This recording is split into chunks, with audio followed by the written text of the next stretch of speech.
Assalamualaikum warahmatullahi wabarakatuh. Bismillahirrahmanirrahim. Alhamdulillahillazi ja'ala al-'ilma arba'a sifatil kamaliyah wa asyhadu an la ilaha illallah wahdahu la syarikalah allazi khassa man syaa'a min ibadihi bil ma'asiril hikamiyah wa asyhadu anna sayyidana Muhammadan 'abduhu wa rasuluh allazi khassahu Allah ta'ala bi jami'i kamalatil ubudiyyah. Allahumma shalli wa sallim wa barik ala sayyidina Muhammad wa ala alihi fil awwalin wal akhirin wa fil mala'il a'la ila yaumil qiyamah. Amma ba'du. Ayyuhal ikhwan wal akhwat, usikum wa iyaya bertakwallah faqad fazal muttaqun.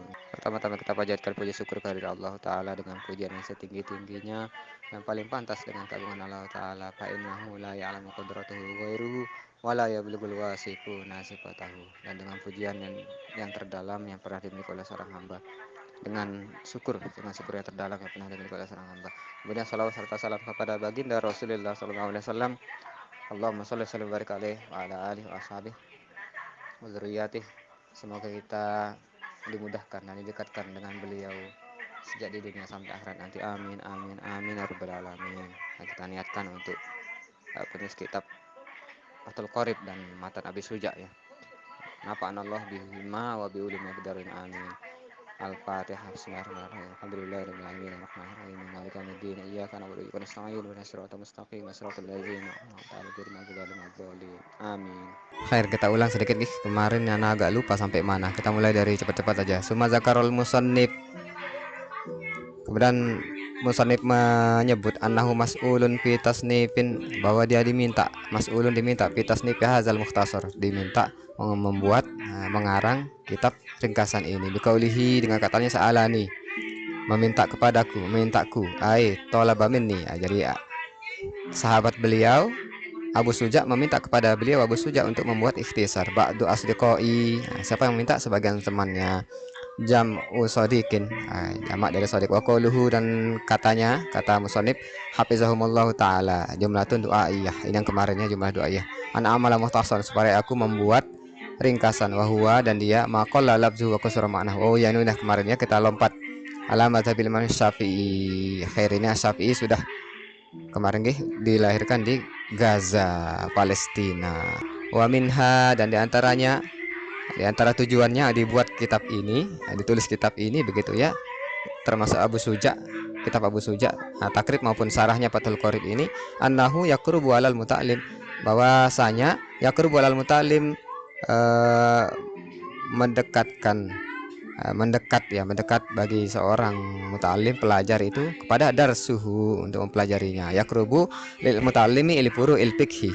Lifuru fikih ini berarti kita ini sebagai penuntut ilmu. Al-muta'allim itu artinya penuntut ilmu, orang yang belajar. Lifuru fikih, yang belajar apa? Yang belajar cabang-cabang fikih, darsuhu. Ya, kita menggunakan kitab takrib tersebut untuk mendekat kepada dalam kitab, dalam belajar. Wayas hula, dan mudah, alal mubtadi'i,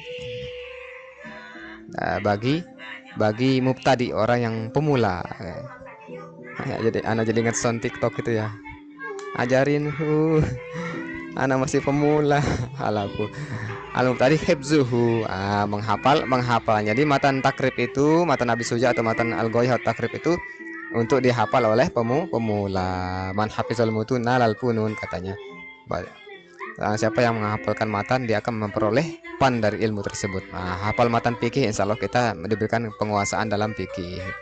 Jadi ayo, bagi yang sempat ya, masih pelajar terutama, hafalkan kitab takrib. Ai istihdaruhu ala zuhri qalbin. Apa itu hifzun? Apa itu hifzuhu? Gimana sih, apa sih maksudnya menghafal? Istihdaruhu ala zuhri qalbin, menghadirkannya di permukaan hati. Maksudnya di luar kepala begitu ya, kalau bahasanya kita.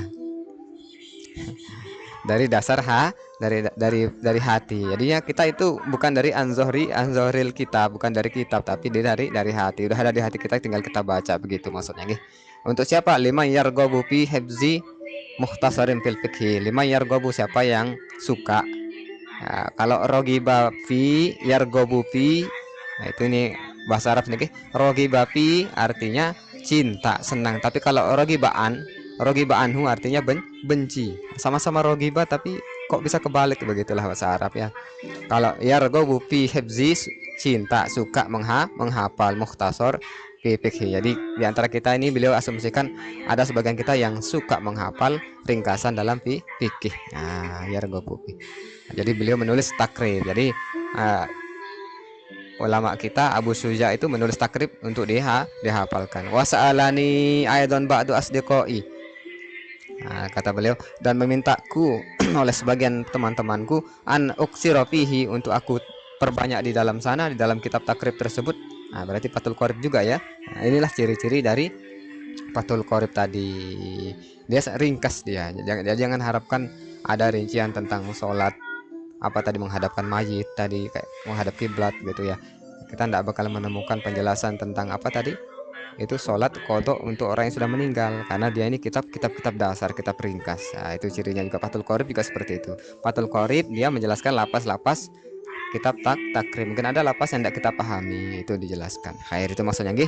Nah, cirinya bagaimana juga ciri-ciri kitab Fathul Qorib dan takrib ini? An uksiro fihi, supaya aku memperbanyak di sana. Uksiro, memperbanyak fihi di sana. Ay al mukhtasori, di dalam kitab ringkasan itu, minat taksimat, di antara pembagian. Jadi ciri khasnya takrib itu di situ diperbanyak, beliau memperbanyak pembagian. Pembagian apa? Lil ahkamil fiqhiyah, hukum-hukum fikih. Jadi dirinci di situ ya, pembagiannya gimana. Misalnya begini, surutul qudwah misalnya ya.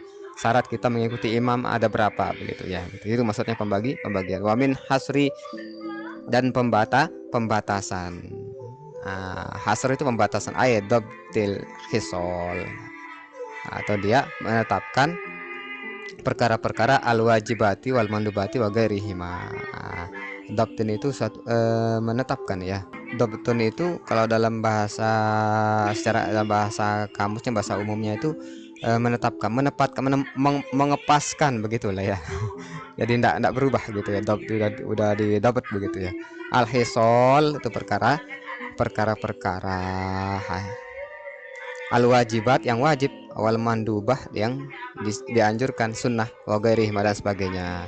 Fa'aujabtu, maka aku menjawabnya. Jawab maksudnya dijawab ini adalah ai as-saila, aku menjawab penanya, bukan menjawab penanya ya. Aku memenuhi permintaan yang orang yang meminta. Sail itu bisa berarti bertanya, bisa jadi nih minta. Kemudian aku jawab permintaan dia begitu ya. Ila, kepada apa? Su'alihi fi zalika.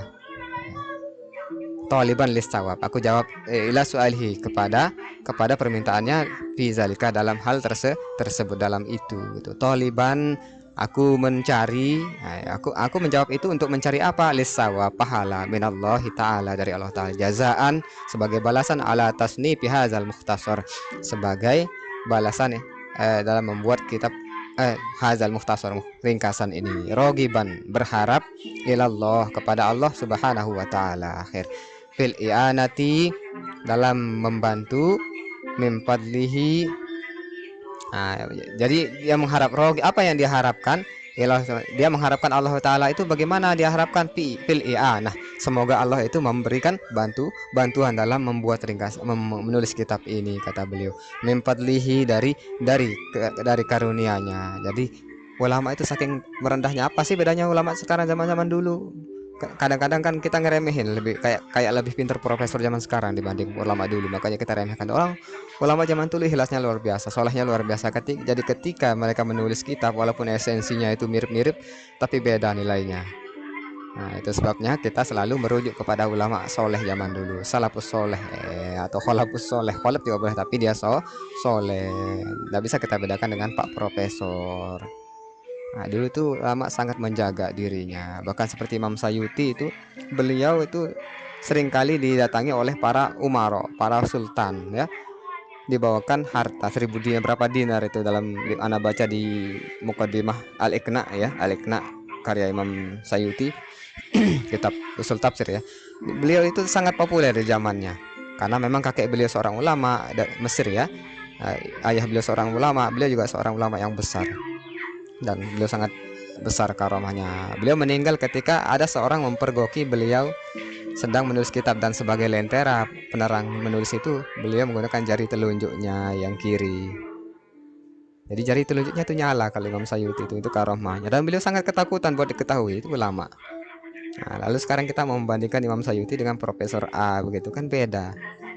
Nah, kehati-hatiannya. Belumlah lagi kalau mereka juga sering bertemu dengan Rasulullah SAW. Jadi lebih terpercaya dalam hal kesikohannya ke kitab-kitabnya ulama zaman dulu dibanding buku zaman sekarang. Nah, tapi ketika beliau sedang menulis dan menjadi lenteranya beliau adalah jari telunjuk kiri beliau yang sedang menyala begitu ya, diintip sama orang kelihatan ada suara kakinya nginjak ranting patah gitu ya. Akhirnya beliau ketahuan. Nah, beliau meminta kepada Allah Ta'ala jika antara hidup dan mati. Akhirnya kemudian beliau wafat. Itu sekilas tentang Imam Syafi'i. Makanya di sini beliau menunjukkan hal seperti itu, penulis kitab Takrib ini. Salah satunya banyak sekali karya ulama itu yang tampak di situ bantuan Allah Ta'ala.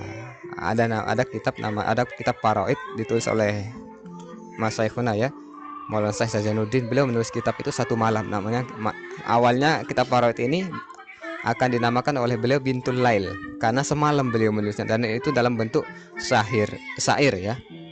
Nah, di akhir kalam itu beliau mengatakan abiyatuhu sahlun bahda bin nahdoti. Sahlun bahda bin nahdoti itu kalau kita hitung pas dia dengan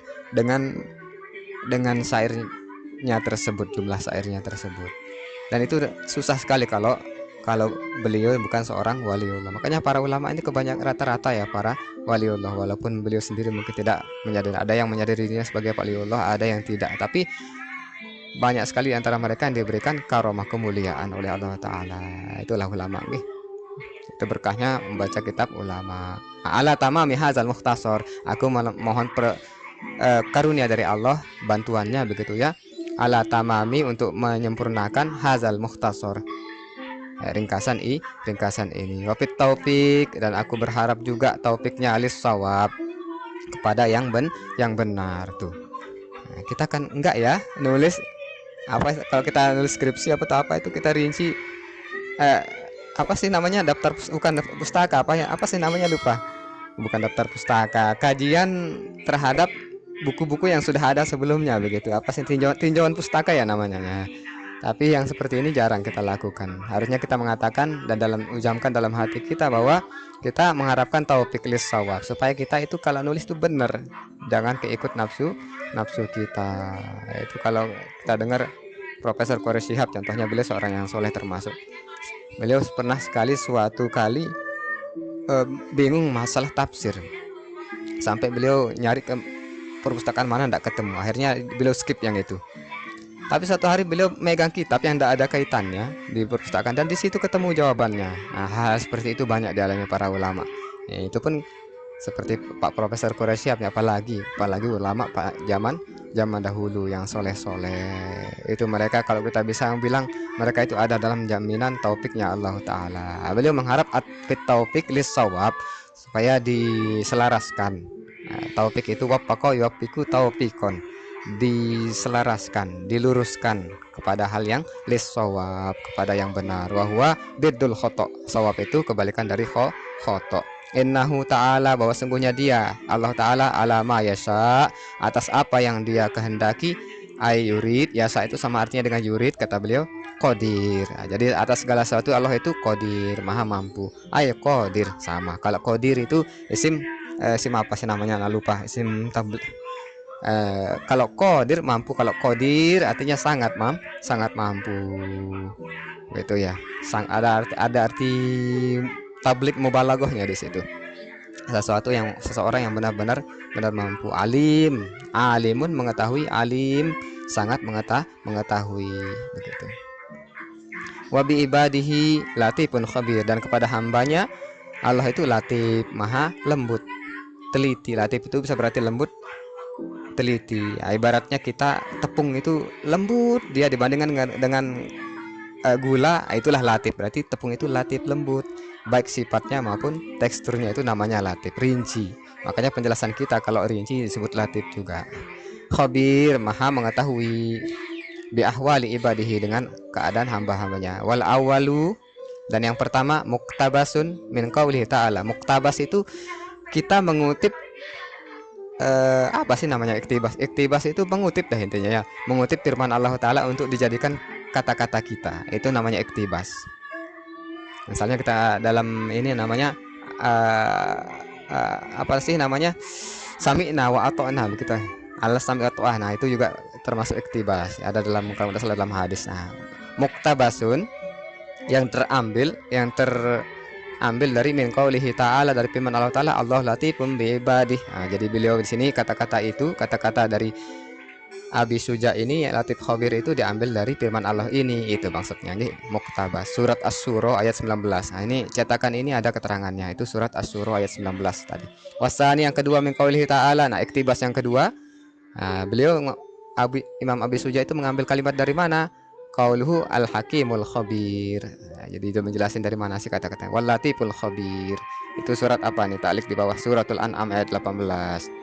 Ismani min asma'ihi ta'ala, itu adalah dua nama. Ismani, dua nama.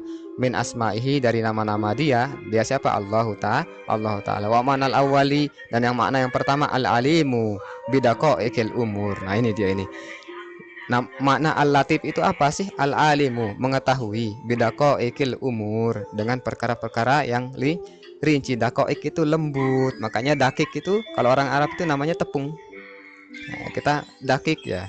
Nah, ini kebetulan tadi banget Ana nulis ya di Facebook itu tentang cerita orang yang nenek yang mengadu. Katanya begini nenek itu. Nah, dapat bonus cerita nih. Jadi si nenek ini pergi menghadap Qais bin Sa'ad. Qais bin Sa'ad ini orang di zaman sahabat ya, termasuk sahabat tabi'in. Nah, Qais ini punya kebiasaan bersedekah, berimpak ke bala tentara perang. Waktu itu pernah dipimpin oleh Umar, dan Umar membuatnya bersedekah. Akhirnya dikomentari saat ini, ayah dari Qais ini Sa'ad namanya, dikomentari, anakmu itu kok suka banget ya bersedekah ke bala tentara sampai mereka pulang. Akhirnya dia bilang, apa kamu ngira anakku pelit sama orang yang lain gitu. Akhirnya si ayah As-Sa' bercerita, anakku ini pernah didatangi oleh orang tua. Orang tua ini perempuan ya, ajuz katanya di situ. Orang tua yang bagaimana? Orang tua ini bilang begini, di rumahku nggak ada tikus katanya. Kalau nggak salah itu redaksi kalimatnya fi baiti, nggak ada tikus. Cuman itu dia bilang. Akhirnya Qais bilang, keren banget kan ayah kamu begitu ya, bagus banget.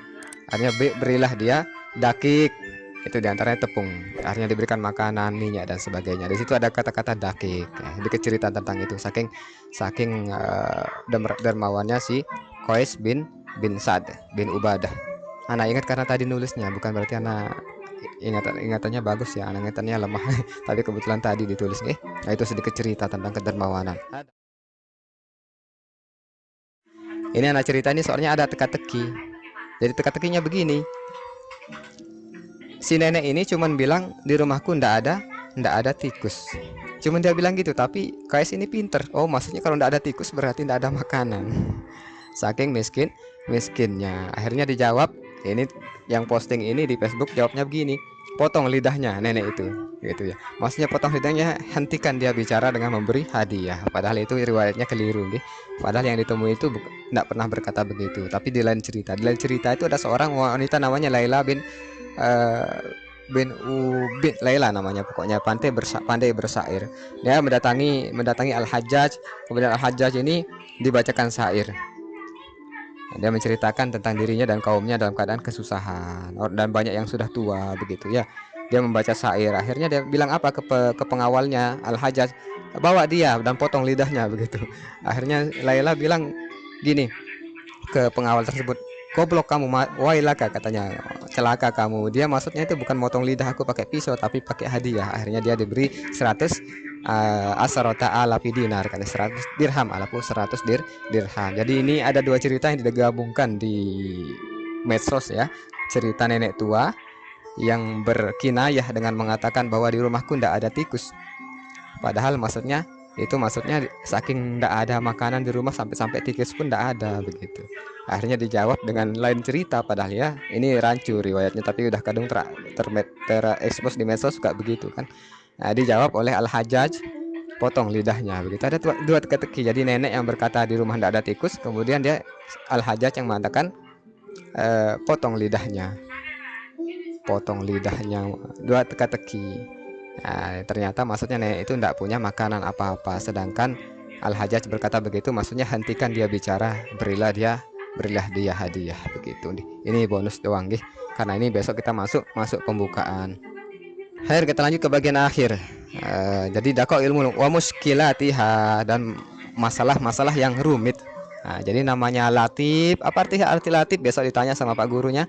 Al alimu bidaqaiqil umur. Yang mengetahui, maha mengetahui perkara-perkara yang rinci, lembut, kecil-kecil gitu masalah tersebut, kayak tepung gitu bilang sama pak gurunya. Wa muskilatiha, atau dan juga perkara-perkara yang berat dan rumit. Nah, wa yutlaku aidon, dan dimutlakan juga bermakna ar-rafiq, maha pengasih, lemah lembut, ada hubungannya dengan cinta. Yang tadi makanya latif itu punya dua makna. Keilmuannya Allah Ta'ala yang sangat rinci, atau dia sifat yang sifat yang lembut terhadap hambanya. Wa itlaku ini lebih umum ya, dan diumumkan maknanya aidon, bermakna dengan makna ar-rafiq, maha penyayang, maha berkasih sayang. Fallahu ta'ala alimun bi ibadihi, maka sungguhnya Allah Ta'ala alimun, maha yang mengetahui bi ibadihi, hambanya. Abi mawadi'i hawaijihim, dan mawadi ini letak-letak ya, tempat-tempat hawaijihim, kondisi-kondisi keadaan dari hawa ijihim, kebutuhan-kebutuhan mereka. Rafiqun bihim, rafiq itu kasih sayang pada mereka. Wa manasani, dan makna khabir adalah qaribun minal ma'nal awal, dia dekat maknanya dengan makna yang pertama, yaitu latif tadi. Apa itu? Al alimu bidaqaiqil umur. Jadi al khabir dengan latif ini mirip artinya. Makanya ada wirid itu untuk santri yang masih dalam masa belajar, sering-sering baca ya latif itu 129 kali, disusul dengan ala ilman khalaqa wa latiful khabir, ala ilman khalaqa wa latiful khabir, ala ilman khalaqa wa latiful khabir, 129 kali. Jadi al latif khabir ini punya makna yang sama, yaitu al alimu bidaqaiqil umur, maha dia mengetahui perkara-perkara yang rinci selembut tepung begitu ya. Qaribun minal ma'nal awal, dia dekatnya maknanya dekat dengan awal. Yuqala, dikatakan khabartus syai'a, aku memberitahukan sesuatu, akhbaruhu, yang aku ketahui. Oh, khabartus syai'a, aku mengetahui sesuatu, akhbaruhu, aku memberitahukannya. Fa ana bihi khabir, maka aku dengan begitu mengetahuinya. Iya ya, ini rumit. Khabir ini memberitahu sebenarnya, khabar ya, tapi dia juga bisa berarti yang mengetahui. Khabartus syai'a, aku memberitahukan sesuatu, akhbarhu, yang aku kabarkan ke dia. Wa ana bihi khabir, maka aku sendiri dengan masalah itu khabir, yang tahu begitu. Aku tahu masalah itu. Ai ali, mah mengetahui. Khairs. Udah habis nggih? Kita tinggal biasa kita mulai di qala musannif rahimahullah taala kitabu ahkamit thaharah. Kitab hukum thaharah, hukum bersuci.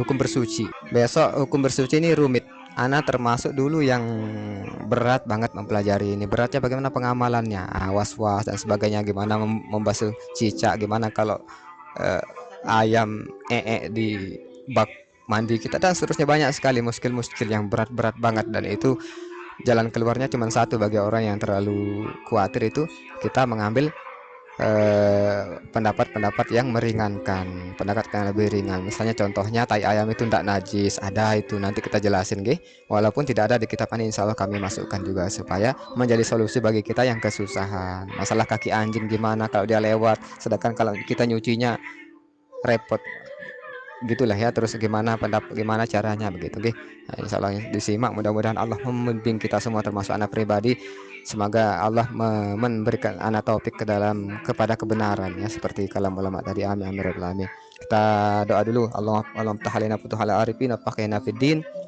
Allahumma ya muyassir mudabbir dabbir, ya musahil sahil sahilan kullu asir bihal bashir nazir. Allahumma aslih awalana kullah ya karim, rabbi zidna ilma Allahumma fahimna al-masyari'ati wa taqatul haqiqa wa hastamilna biha bihaq sayyidina wa sallallahu alaihi wasallam. Allahumma astur uyuba masyayikhina anna, wallahu mastur uyuba masyayikhina anna, Allahumma astur uyuba masyayikhina anna wa la tuzhib barakatal ilmi minna. Subhanakallahu wa bihamdika asyhadu an la ilaha illa anta astaghfiruka wa atubu ilaik. Allahumma fiqhal hadi ila sabil rasul. Assalamualaikum warahmatullahi wabarakatuh.